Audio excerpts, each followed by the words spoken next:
হায়দ্রাবাদ বিমানবন্দরটা ঠিক এই সুন্দর, বেশ ঝাঁ চকচকে বিমানবন্দর। আর বিমানবন্দর তো ঝাঁ চকচকে হবেই। এখানে হচ্ছে রেস্তোরাঁ। তো আমাদের যেতে হবে 6 নম্বর গেটের কাছে, হচ্ছে 6 নম্বর গেট, এখান দিয়েই আমরা যাব। এবার আমাদের বোর্ডিং পাসটা চেকিং চলছে, তারপরে আমরা প্লেনে ওঠার জন্য তৈরি হব।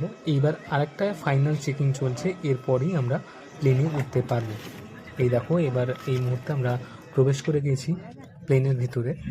তো সৌভাগ্যক্রমে দ্বিতীয়বারের ফ্লাইটে, হায়দ্রাবাদ থেকে কলকাতা যাওয়ার ফ্লাইটে উইন্ডো সিট পেয়েছি। তো এখানে একটা সিটের মধ্যেই আমরা 3 জনে রয়েছি। এটা সৌভাগ্য না, এটা পরের ভাগ্য। মানে এটা ছিল বুবুনের। আমি বললাম গতবারে বউকে বসতে দিচ্ছি, এবার তুই বসলে হবে না, আমি বসবো। ঠিক আছে, ওখানে বর্ষা রয়েছে। ফ্লাইটটা এটা ছোটো, আগেরটার থেকে অপেক্ষাকৃত ছোটো। আর একটা কথা বলে দিই, এইবারের ফ্লাইটে আমরা কিছু কিনে খাবো না, আমরা সব খাবারে এনেছি।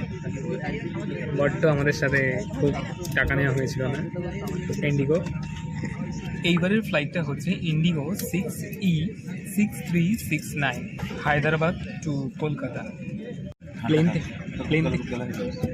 প্লেন থেকে ফ্রিতে কিন্তু এই জিনিসটা খুব ভালো পাওয়া যায়। হ্যাঁ হ্যাঁ।